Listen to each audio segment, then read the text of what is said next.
Operation सिंदूर में 21 आतंकी ठिकानों को सर निस्तनाबूद किया था, दोबारा से खड़े हुए हैं। क्योंकि यदि पाकिस्तान फौज ये मरकजों को रिपेयर नहीं करती तो एक किस्म से ये एक पाकिस्तान की फौज की हार होती आतंकी तंजीमों की नजरों में। शर्मिंदगी से ये करना पड़ा। इनके एयर डिफेंसेस थे नहीं, कोई भी टेरर लॉन्च पैड को ये बचा नहीं सके। आतंकी तंजीमों में बहुत ही आक्रोश, गुस्सा और हैरानी भी थी। मतलब पाकिस्तान फोर्सेस के नाक के नीचे ये मिसाइलें आई और इनको तबाह करके इनको बर्बाद कर दिया।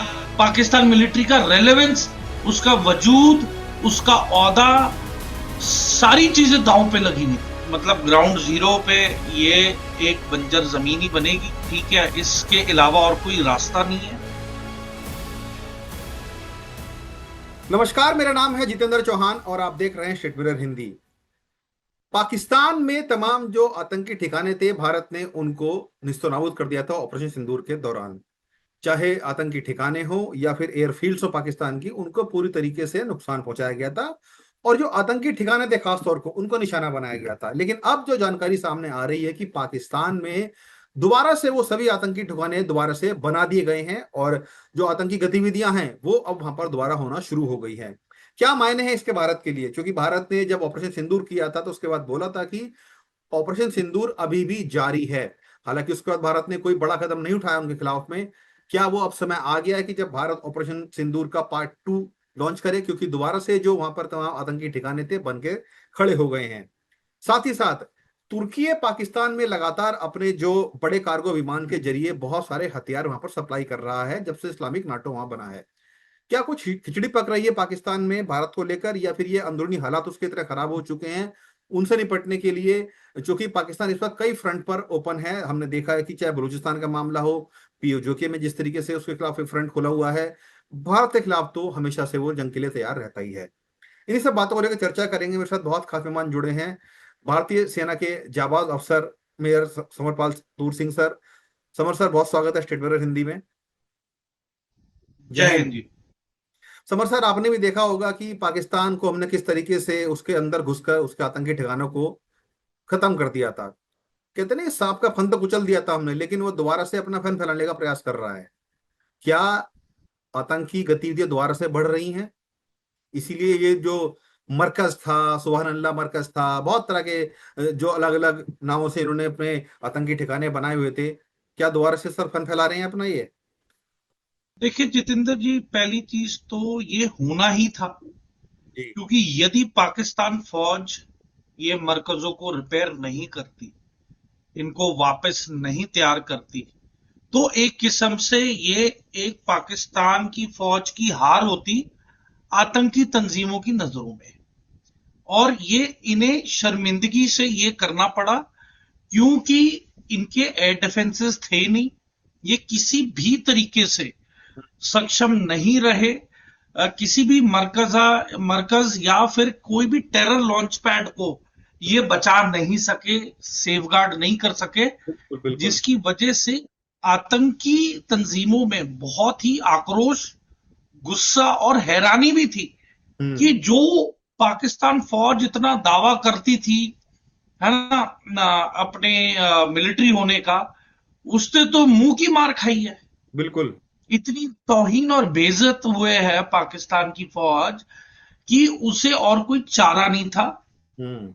एंड देखें, एक कारण था कि उन्होंने इमीडिएट डिसीजन लिया जैसे ही ऑपरेशन सिंदूर के दौरान, जब ये फ्यूनरल हुए, इनके जनाजे हुए, हम्म। तब इनको ऑर्डर आया कोर कमांडर्स को, है ना, डिव कमांडर्स को, कि आप जाएं और अपने अपने इलाकों में जो भी मरकज को उड़ाया गया है या बर्बाद किया गया है, आप उनके जनाजे में शरीक होंगे एज अ टोकन ऑफ, मतलब as a token appreciation. Of connection, as a hmm. Token of condolence, hmm. As a point of view की एक कनेक्शन है। और अब ये कनेक्शन पब्लिक हो चुका है पाकिस्तान मिलिट्री और ये आतंकी तंजीमों का। और जी। ये इसलिए हुआ क्योंकि तंजीमों में इतना गुस्सा था कि मतलब पाकिस्तान फोर्सेस के नाक के नीचे ये मिसाइलें आई और इनको तबाह करके इनको बर्बाद कर दिया, और इन्होंने ना ही जवाबी कार्रवाई इफेक्टिव की, और पाकिस्तान मिलिट्री की ये हार थी। हम्म। तो पाकिस्तान मिलिट्री को एक अ, मुखड़ा दिखाना पड़ा, नकली या जाली नरेटिव, कि देखे हम आपके साथ तो खड़े भी हैं, हम आपको ये तैयार भी करके देंगे, और इनकी जेब से पैसा निकला है। करीब क्योंकि 100 करोड़ यदि रुपए ये दिया इन गया है, मरकजों को प्रवक्ता, रिपेयर करीब 100 नहीं करोड़ रुपए कराते, दिया गया है। तो यही आतंकी के जो हथियारों का रुख है वो हम्म। हिंदुस्तान की तरफ इनके बरखिलाफ हो जाता, क्योंकि तब ये आतंकी तंजीमों को एहसास हो जाता कि ये कमजोर है इनके सामने, और फिर बहुत ही पावर स्ट्रगल की बात आ जाती। पाकिस्तान मिलिट्री का रेलेवेंस, उसका वजूद, उसका औहदा, सारी चीजें दांव पे लगी हुई थी। हम्म। तो पाकिस्तान मिलिट्री को मतलब मरता क्या नहीं करता वाली स्थिति में आते हुए बिल्कुल। उनको ये करना पड़ा, क्योंकि मुरीदके में जब मरकज को उड़ाया गया इंडियन ब्रह्मोस मिसाइल से, हमारी हम्म। मिसाइलों से, हम्म। तब lieutenant general Fayyaz Hussain Shah, four corps commander, मतलब फोर कोर का ये कोर कमांडर है लाहौर में स्थित, लेफ्टिनेंट जनरल फयाज हुसैन शाह, ये शरीक हुआ ओपनली कैमरास के सामने फ्यूनरल में। Major general Rao Imran Sartaj, GOC 11 infantry टिव लाहौर, ये भी वहां पे मौजूद था। चीफ सेक्रेटरी पाकिस्तान पंजाब का जाहिद अकबर जमन, ये पॉलिटिशियन भी वहां मौजूद था। जी। Member of Punjab assembly Pakistan का मलिक शोहेब अहमद बैर्थ, वो भी इसमें शामिल था। हम्म। आईजीपी पंजाब तमाम पाकिस्तान अधिकारी का थे, डॉक्टर खबरें उस्मान खबरें फोटो अनवर। भी देखी थी। बिल्कुल। हाँ, और तो ये 8 मई को इन्होंने ये अटेंड किया इन्होंने। हम्म। तो known personalities, senior ranking officials, हम्म। कोर कमांडर आ रहे हैं, डिव कमांडर आ रहे हैं, जायज सी बात है इनको ऊपर से ही आदेश आए थे आदर्श क्या? आसिम मुनीर से कि आप जाएंगे, आप शामिल होंगे, और एक नरेटिव बनाया जाएगा कि इसमें हम सब इकट्ठे हैं। इकट्ठे हैं।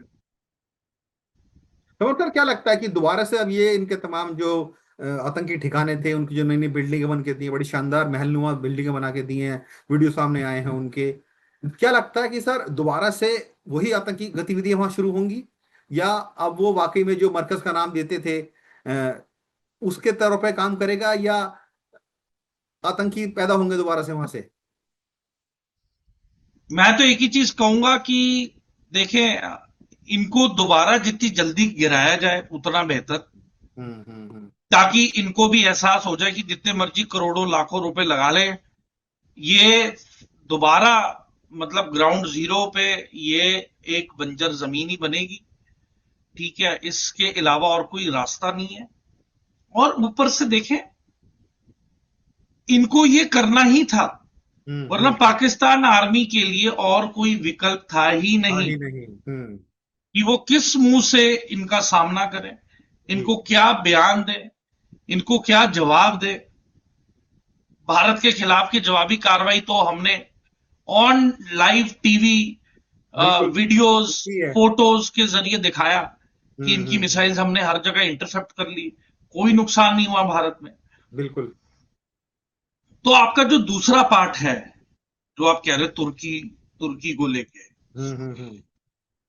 4 दिन पहले इसराइल ने उत्तरी सीरिया में एक एयर स्ट्रिप पे ताबड़तोड़ बमबारी की, जिसमें कि तुर्की के जितने भी सपोर्ट एयरक्राफ्ट थे, हेलीकॉप्टर, गनशिप्स थी, सारी बर्बाद हो गई। ओके। क्योंकि तुर्की उत्तर सीरिया में अपना दबदबा बनाना चाहता है और एक्सपैंड करना चाहता है एज अ मिलिट्री। तो तुर्की और इसराइल की जो मिलिट्री ऑपरेटिंग रेंज है वो कम होती जा रही है। तो ओके। इन सारी चीजों को मन में रखते हुए अब इसराइल को पता लग गया कि थ्रेट टर्की से है, वो एक्सपेंशनिस्ट माइंडसेट से आगे बढ़ रही है सीरिया में। तो हम्म। उसको काउंटर करने के लिए इसराइल ने अभी हवाई हमले किए हैं।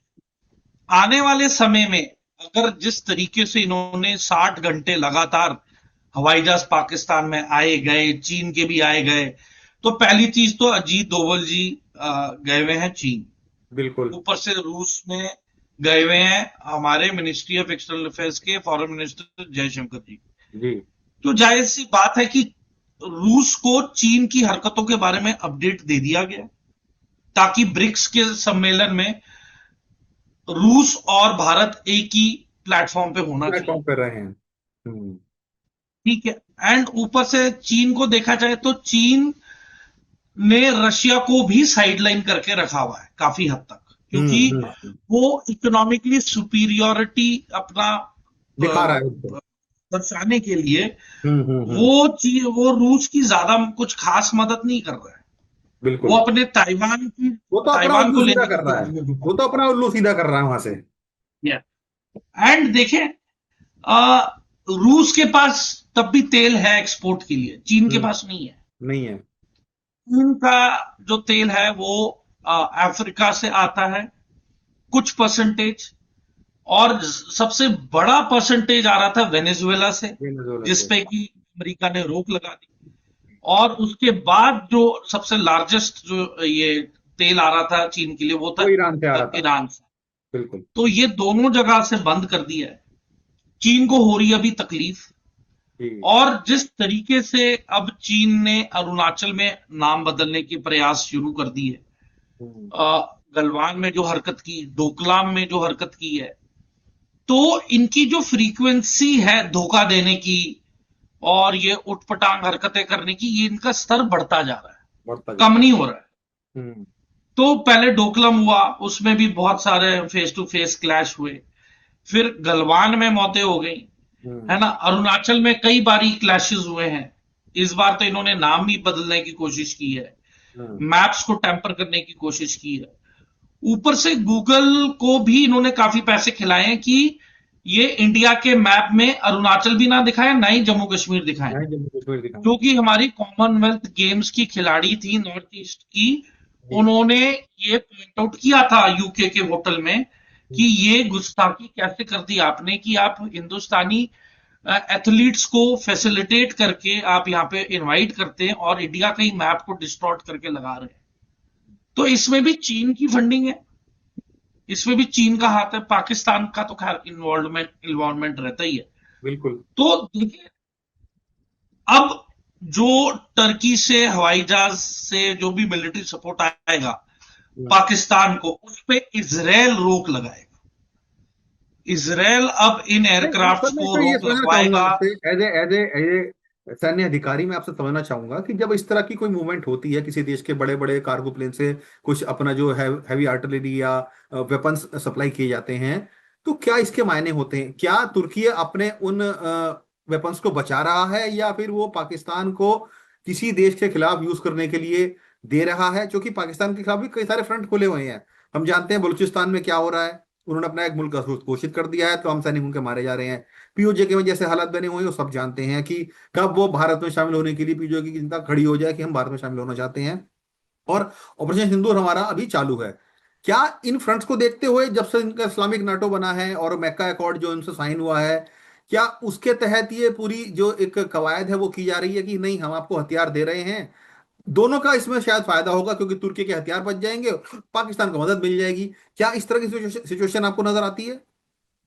देखिए, पाकिस्तान आज की तारीख में सबसे आइडियल लैबोरेटरी है, हम्म। जहां पे कि नए और अत्याधुनिक वेपन सिस्टम्स और जैमिंग सिस्टम्स को इस्तेमाल करके उनको चेक किया जा सकता है, क्योंकि वो constantly in conflict with India है।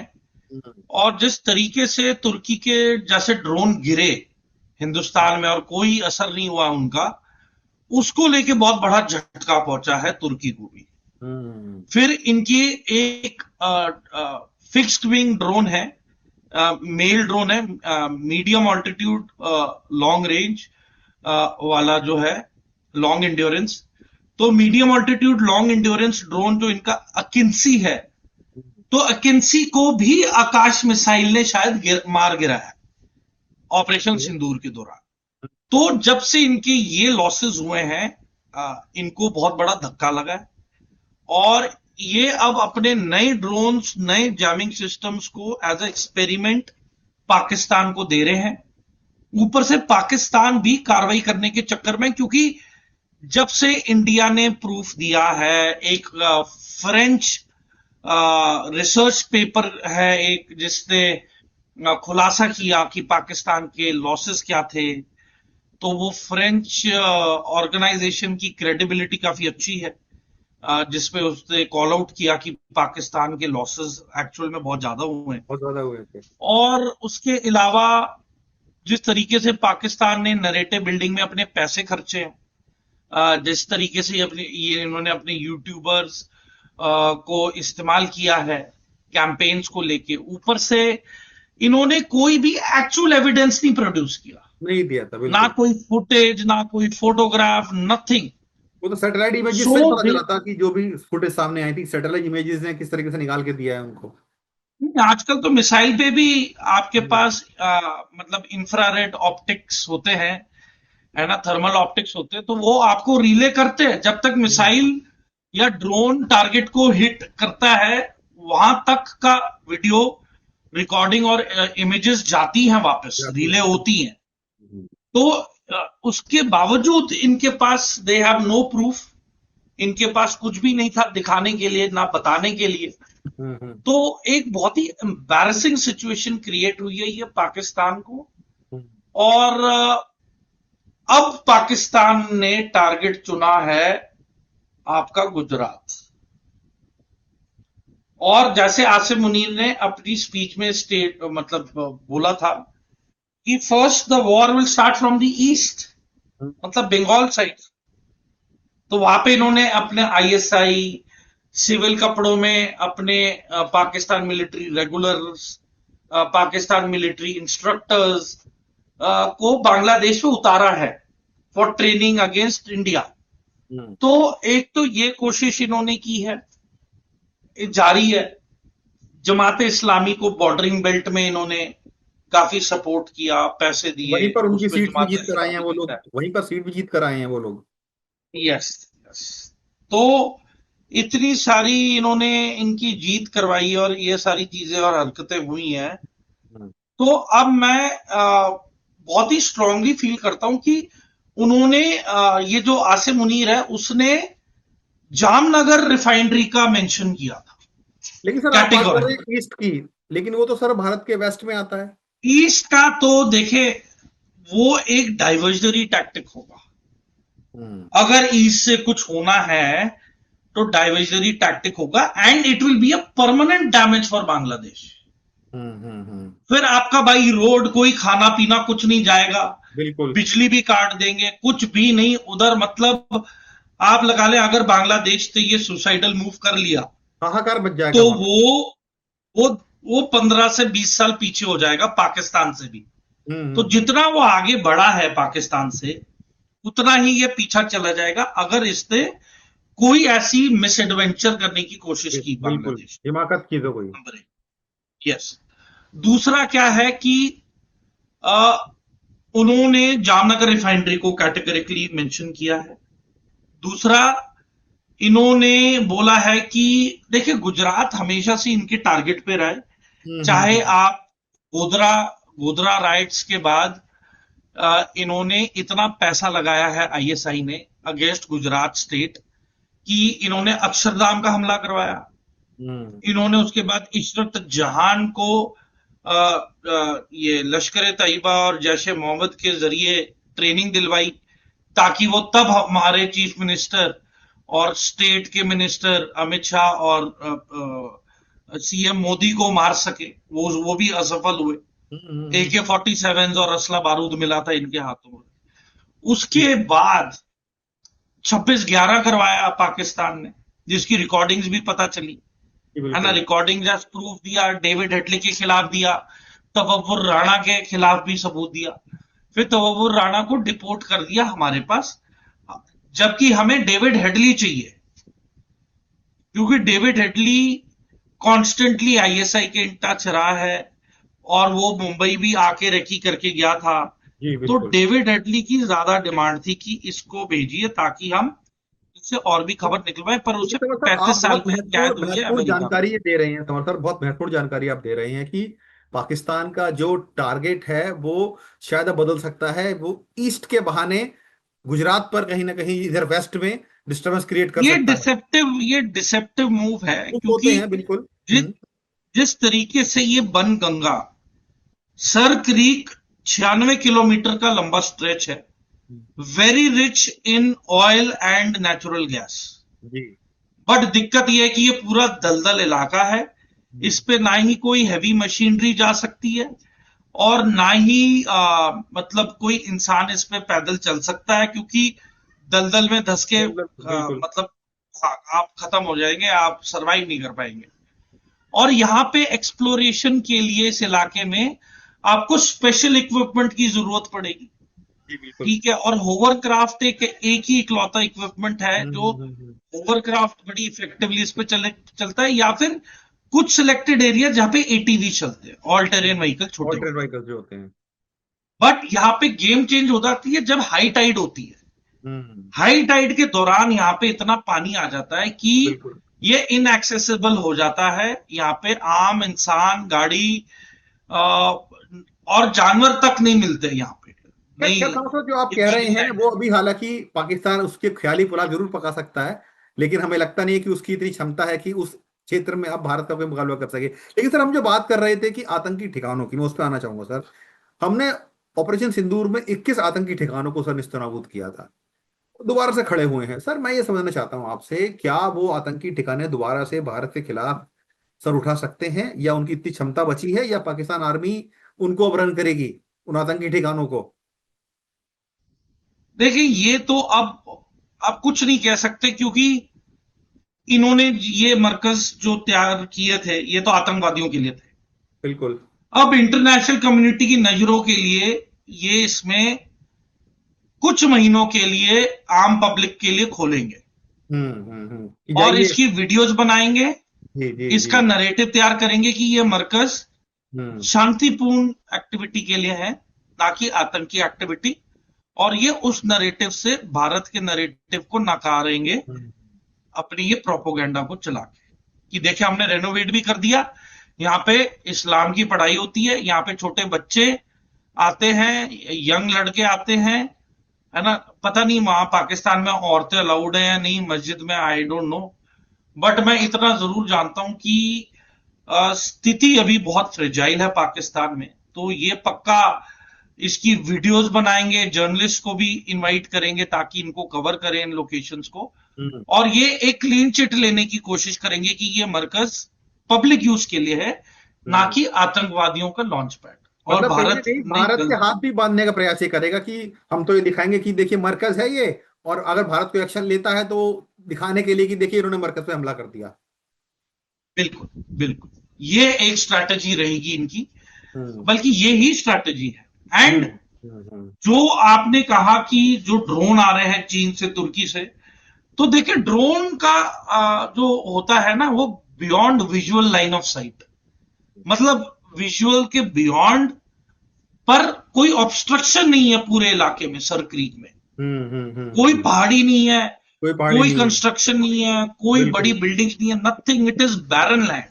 हम्म तो आइडियल जगह है जहां से ये ड्रोन्स को लॉन्च करेंगे, हम्म जैसे कि शाहिद ड्रोन्स है, उस टाइप के ड्रोन्स ये तुर्की से मंगा के लॉन्ग रेंज ड्रोन्स को यहां से लॉन्च करेंगे। हम्म पहले इन्हें लो ऑल्टीट्यूड पे फ्लाई करेंगे कि रेडार पे ना आए, और हम्म। जैसे ही इंडियन टेरिटरी में ये एंटर करेंगे, तब ये इनको हाँ, क्या ये पता एंट्री हाइट देगा। दे, हम्म हाई ऑल्टीट्यूड पे ले जाएं, है ना, हमारे एयर हम्म। स्पेस में लेके आके।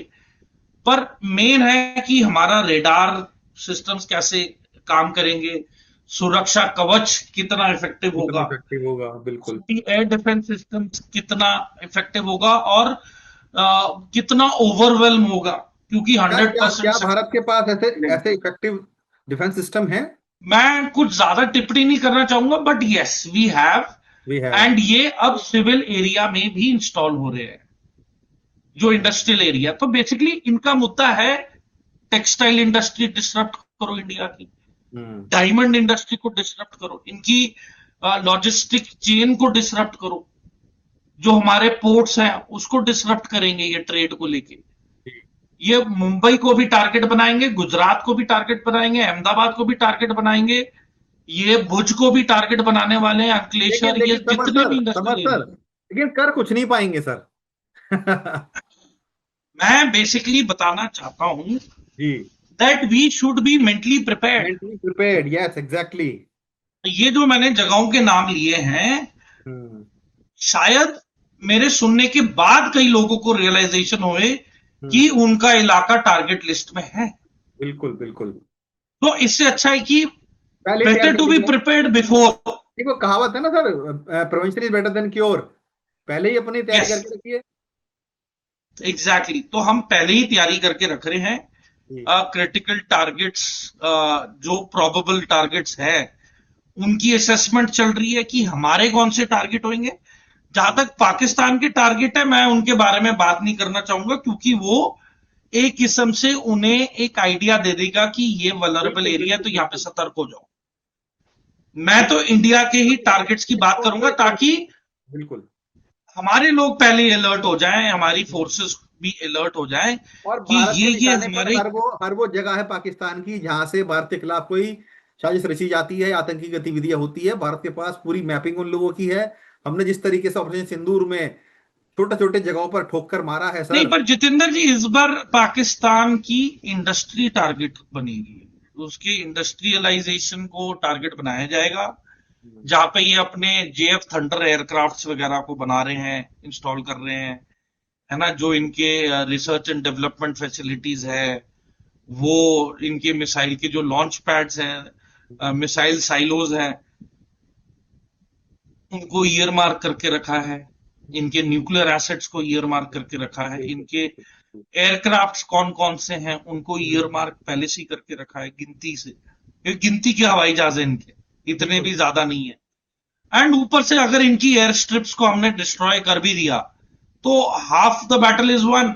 बिल्कुल, हमने पहले क्योंकि भी किया एयर है, आगे भी स्ट्रिप कर को सकते हैं। आप, हाँ, तो एयर स्ट्रिप्स को डिस्ट्रॉय करने के बाद तो हमारे पास काफी समय होगा to totally dismantle their radars. पहली चीज तो रेडार ही इनके उड़ाए हम्म। जाएंगे। हम्म। तो जब आपकी आंखें नहीं है, आपके कान नहीं है ना, you don't have any equipment to see, तो आप फिर जितनी मर्जी मिसाइलें डिप्लॉय कर लें, वो उसका कोई मतलब नहीं कोई फर्क रहता। नहीं होगा।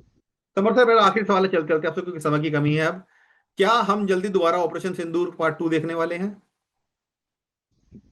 उम्मीद तो करता हूं नहीं, पर जिस तरीके से इंडस वाटर ट्रीटी को हमने नकारा है, और जिस तरीके से ये गर्मियों में पाकिस्तान का जो पानी का स्तर गायब हो चुका है, और उनकी जो एग्रीकल्चरल यील्ड है वो लगभग ना के बराबर है, और ये सर्दियों के बाद, तो मुझे नहीं लगता कि कोई गुंजाइश रहेगी पाकिस्तान के पास, हम्म। क्योंकि आउटपुट क्लियरली होगा, दिखेगा हमें। हम्म। तो हम्म। Basically we should secure our dams. जो हम्म। भी डैम वाली साइट्स है, वो हमें सिक्योर करनी पड़ेंगी बहुत ज्यादा। अदर देन दैट, भुज के ऑपोजिट जो भी पाकिस्तान की इंस्टॉलेशन है, उस पर हम्म। नजर होनी चाहिए। और आई एम वेरी सर्टन कि इस बार Indian navy hmm. Will come into action, और इन पे नेवल ब्लॉकेड लगेगा। हम्म। और इनका जो ट्रेड है अफगानिस्तान के साथ बंद, हिंदुस्तान के साथ था नहीं, बिल्कुल। ईरान के साथ भी बंद। बंद है। तो बचा जो इनका कराची वाला पोर्ट है डाउन उसको तो साउथ, बिल्कुल वो वो तहस महस हो जाएगा। तो मुझे नहीं लगता इसके बाद पाकिस्तान की इकोनॉमी कभी भी खड़ी हो पाएगी। रिकवर कर पाएगी, अगर अब बिल्कुल वो बिल्कुल। उसने वार करने की कोशिश की। बिल्कुल बिल्कुल समर सर, बहुत शुक्रिया हमसे जुड़ने के लिए, सारी जानकारी शेयर करने के लिए, और इतनी महत्वपूर्ण जानकारी बताने के लिए कि पाकिस्तान भले ही प्रयास कर ले और जो मरकज बना भी लिए हैं वो दिखा ले दुनिया को कि वो उनके इबादत के लिए है, लेकिन सब जानते हैं उसके पीछे वो क्या खेल रचता है। लेकिन कहीं कहीं ना कहीं भारत को भी पूरी तरीके से चौकन्ना रहने की बहुत जरूरत है, हर मोर्चे पर, चाहे पाकिस्तान की तरफ से हो या बांग्लादेश की तरफ से हो। चीन तो खैर उसमें हर तरीके से अपना अड़ंगा लगाने का प्रयास करता ही रहता है, लेकिन आने वाला समय बहुत क्रिटिकल है और भारत को हर तरफ से अपनी सुरक्षा करना बहुत जरूरी हो जाता है। लेकिन पाकिस्तान भी कोई हिमाकत अगर करता है तो उसका मुंहतोड़ जवाब भी दिया जाएगा। समर सर, बहुत बहुत शुक्रिया और अन्य धन्यवाद।